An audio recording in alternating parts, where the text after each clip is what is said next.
Well, hello and welcome to the channel. I'm glad you could join me here for part one of our build of our M113 Armored Personnel Carrier by Tamiya in 1/35 scale.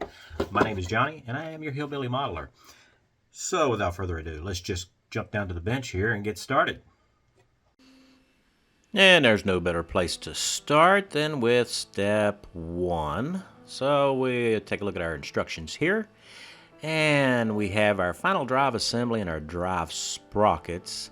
Also, there's the engine in step two. But we're going to concentrate here on step one. And there is a possibility that our drive sprockets may not fit these tracks. And these AFV Club tracks that we're going to be using on this kit, we might have to do some things to make that fit. So the first thing we need to do is to go ahead and cut out our sprockets. And whenever I cut parts off of the sprues, I tend to like to leave those sprue gates a little long on them. That way the sprue itself is not in the way, and I can go ahead and trim as close as possible without hopefully nicking the drive sprocket tooth. And then we can go ahead and use our sanding stick. Now this is just a 400 grit sanding stick I'm using right now, and we're just going to clean up any little sharp edges that are left on the tooth on the drive sprocket itself. So we're just going to dry fit our drive sprocket together, and then we're just going to check the width of our drive sprocket assembly here and see where it actually is going to contact these aftermarket tracks. And as you can see here, our drive sprocket's actually too narrow for these tracks, so we're gonna have to do some modifications here to get that to work. Also, the teeth appear to be a little bit too thick, so we'll end up having to thin those out. And as you can see here, the holes for the drive sprocket teeth are really large. So first thing first, now it appears we're about 1 millimeter too narrow for our new tracks. So we're going to use a little bit of polystyrene plastic card here and actually increase the distance between the drive sprocket. And here I'm just using a punch to get the rough diameter for our spacer that we're going to make. And I'm just going to trace that out, and once I have the rough shape, we can go ahead and trim that down. As you can see here, just got us a little line there to go by.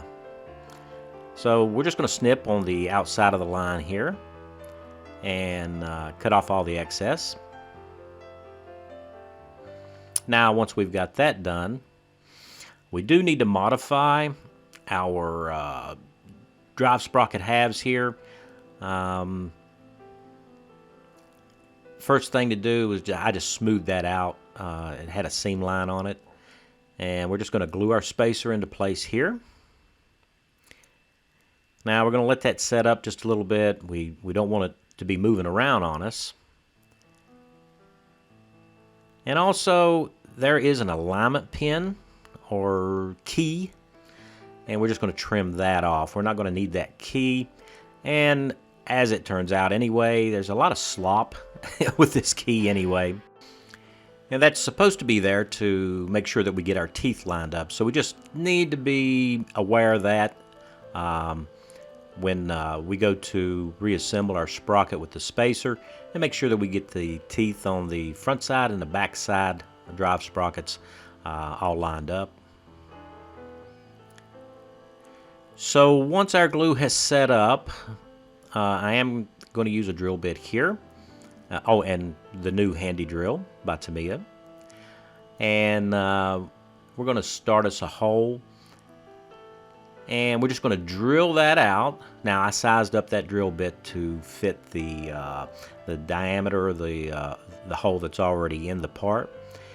And we'll just go ahead and drill out the center of that.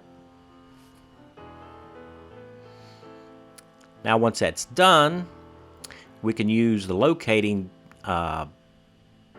peg, I guess is what we're going to call it, that's on the other side to get us center. And then all we have to do is clock our drive sprocket so that the teeth match up. And now we're correctly spaced out to the right width. So I have a file here that has a non-cutting edge on it, and I like to use this little flat file a lot.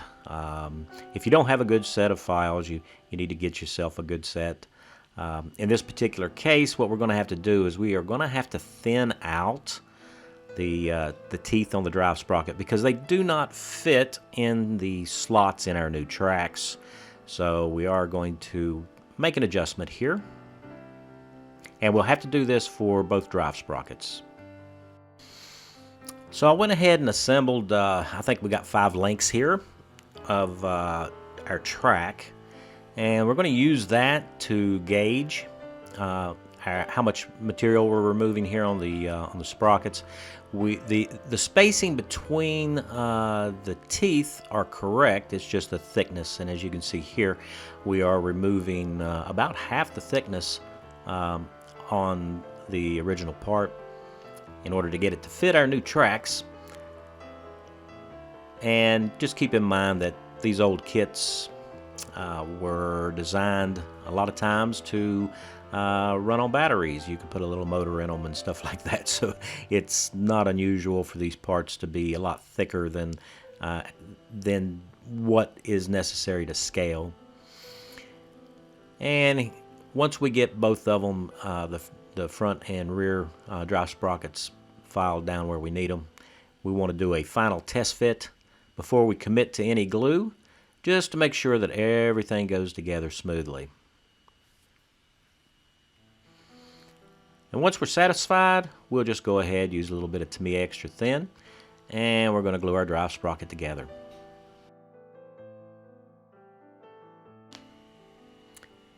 Now, once our glue has set up, we can go ahead and file down and reshape that little disc that we made. Here I'm just going to use a round file to do that with, and we're just going to take off the sharp edges and just clean it up real good. Now once we get paint on that, you won't even know it's there. So I did put some Tamiya extra thin on our filing work there on our drive sprocket. So while we're waiting for that to dry, we can go ahead and use this time here to assemble our road wheel, if I can speak, road wheel assemblies. Just a little bit of Tamiya extra thin, and don't forget that these have those poly caps, which will make it easy for us to remove and paint the tires on our road wheels. And now we can go ahead and assemble our idlers as well. Now these idlers are a 3-piece affair with a poly cap. So that's 4 pieces total. There is a rear housing for this thing, and the poly cap goes into that, and then we have a half or a disc that we need to glue on that's going to retain that. And so we'll go ahead and put that on. And then we have our center locating pin there. Just plop that together, and we'll run a little bit of Tamiya extra thin around the center of that, and that will complete this assembly for us. And we can just set those aside and let them dry. Now we can put our final drives together with our drive sprockets. So we do have that pin and disc that needs to go in there. That allows our drive sprockets to rotate for us. And I'm going to use this thicker Tamiya cement and just place that down inside where the pin goes on our drive sprocket. That way we don't have any glue squeezing out around and possibly causing us an issue with our drive sprocket not rotating. So with the glue inside that bore, we will stick the pin in and just press it together. and make sure that everything turns. And looks like we did all right there. And we just got one more to do. All right, so here we go to step 2. And now this is going to be the assembly of our engine. It's not a lot of parts, just an engine block and a couple of valve covers, an intake manifold, exhaust manifolds, and what they point to and call a carburetor, which is really more like the intake boot for the carburetor. Simple enough. After we cut them off the sprues and clean them up, just simply align it up. Now it does have alignment pins, so it's not an issue. A little bit of Tamiya extra thin, and that'll just be all we need to do. The parts fit really good. I just want to make sure I got plenty of glue here for our manifold. Now it does have one large pin and one small pin, so you can't get this on backwards. And it will just key up. And we'll just want to make sure that we get plenty of glue around the edges of it there. Now for the valve covers, it doesn't matter, they're the same. You can't get them upside down. We just simply put those on and glue those in place. So when it comes to that intake boot that goes on top of the carburetor, it has a half moon key, so you can't get it on backwards. So alignment should be perfect, or at least it facing in the correct direction. And all we got to do is glue that up. And with that on, we can go ahead and take a look at our exhaust manifolds. Now they also have two different size pin, locator pins, one large, one small. So you won't have to worry about getting your exhaust manifolds pointing in the wrong direction. And they just simply drop right into place there. A little bit of Tamiya extra thin will hold that for us. And there isn't any issues with this. It goes together just like you would expect from a Tamiya kit. So on to step 3. Now this is where we put our powertrain together here. We are going to put the transmission together, because half of that is molded in, and then our seat supports. But we will leave the engine and the transfer case out, as well as the seats themselves for painting. It's just easier to paint these things when they're not all crammed into a small space. And since we're going to be painting them different colors, we're going to leave that out. So we're just going to glue up the transmission. And half of the transmission is molded into the floor, so we're going to have to paint that as a unit. So we'll just go ahead and put that together. And we can do the same thing with our troop seat supports here. You cannot get these parts wrong. They're keyed, so they'll go in correctly. And we'll just glue these into place, because we're going to paint this at the same time that we're going to paint the rest of the floor. So next up is step 4, and we have our driver's seat assembly that we need to put together. There's also the laterals for steering, but we're not going to glue the seat assembly and the laterals in place yet. We can also put together our steering differential, but we're going to leave it out as well for painting. So we'll go ahead and get to work on that. So there are 2 different positions here for our seat. There's an upper position if you're going to have the driver with his head up out of the hatch, and that's the position that I'm going to choose. We intend to do a crew for this one. Of course, that won't be in this video, but in order to have our driver setting up, we need to pick that top notch, and need to make sure that that is perpendicular to the post that it goes on. And once that's set up enough that it's not going to move on us, we can go ahead and attach the seat back itself. And it has these little slots for it on the bottom of that bracket, as you can see here. A little fiddly, but we kind of get it in there. And once that's on,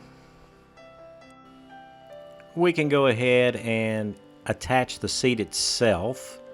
And it is pinned. And all you got to do is line it up and just get it into place there. And we do want to make sure we got our alignment right. We don't want our seat kind of canted off to one side. And that is very possible that you could do that. But we don't want our driver sliding off the seat. And once that's done, we can just set that aside and let it dry. So next up is our steering differential. And we have a lower housing and an upper housing. And you do need to pay attention because you can get these backwards. There is a alignment hole on one side. It needs to be lined up. And that round circular hole is where one of the output shafts along with the input from our transmission goes. And as you can see here, it's not a true location, or I should say it's not necessarily clocked for us. It's possible to get it in the wrong position, and what it has to do is it has to point towards our transmission. So we're just going to dry fit the end of the transmission there, and as you can see, it's supposed to point straight into the transmission because that's where the drive shaft goes for it. And we just want to make sure that that positioning is correct. That way we can get everything together correctly. Probably best to go ahead and stick that little prop shaft in place and check the fit and make sure that it is lined up correctly before we commit to glue here.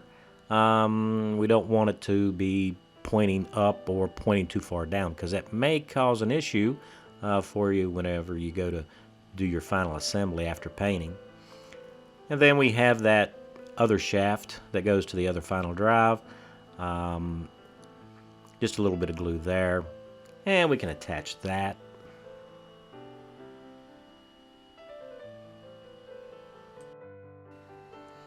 Alright, so we do have a large hole here in our forward sponson where the final drive on the right hand side goes. And I imagine Tamiya did that for a power driven toy as they did in most of these old kits. So all we're going to do is take some plastic card here, some polystyrene sheet, and the thickest I have is 1 millimeter. So I'm just measuring out my rough dimensions here. That way I can cut a piece for it. And it's pretty straightforward. It's just a rectangle. And we're going to stick it into place. Now I make sure that it is flush with the underside. And on the inside here, we will use fillers. So you can see there, I want it flush with the bottom side. Now we also have another space above where the final drive goes. And what I've done is I've just cut another piece of card to put in there. And I've fit the final drive to it. I had to cut a little notch out there. So we're just going to glue that in place. And once it sets up, I will just cut the excess off, just using my sprue cutters. We'll just snap that right off there. And once the glue's all nice and set up, we can go ahead and address the fit issue on the inside. And we're going to do that with perfect plastic putty here. Now it is a water-based putty. Makes it really easy to use.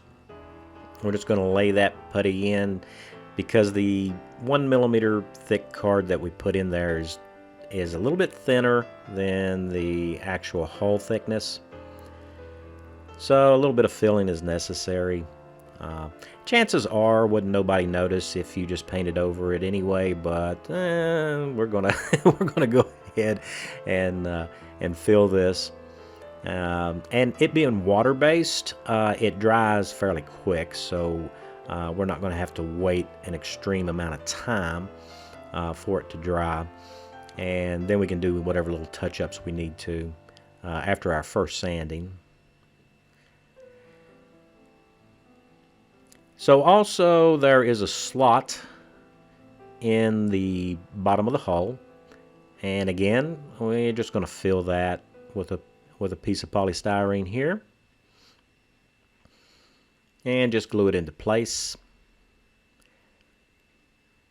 And we'll just use a little bit of filler on that and sand it down nice and smooth. Now the small hole, you don't want to mess with that yet. Okay, don't fill that. And here you can see I'm just going in and sanding just to flush all that, or flush it down, smooth it down to the surface there. Now this plastic does show sanding marks, but that's not going to be an issue. And while I was filling everything, I went ahead and filled all these ejector pin marks for the surround for our engine compartment and the back side of the engine deck itself and the forwarding board. I mean, there's a lot of those perfectly round recessed ejection pin marks that need to be taken care of. Now this post here is for the commander seat, and it is also an anchor point for the top of the vehicle. Once this kit is complete, you can remove this top section of the vehicle to view the interior. So we need to make sure that the alignment's correct on it. So I put the top of the vehicle in place, and then we can just insert that post to make sure that it latches exactly where it's supposed to. Now once the alignment is correct, we can go ahead and commit to a little bit of Tamiya extra thin here on the bottom. That way it is secure in place, and we're not going to move these parts. We're going to let this set up and dry completely. And that's about all we can do right now, because the next step is going to be painting. We need to paint up all these parts and do our final interior assembly. But that'll have to be in the next video. So that'll be part 2. We'll be doing some painting. All right, so that's going to end part 1 of our M113 Armored Personnel Carrier build. Hope you enjoyed the video. To all my subscribers, it's because of you guys that I continue to make these videos. And if you are new to the channel and you're not a subscriber, I hope today I earned that subscription. And don't forget to hit that notification bell so that you'll be notified whenever I post a new video. One video a week, usually on a Friday. So I guess until next time, be looking for part 2, where we're going to continue this build. And you guys stay safe. So I'll see you in the next one.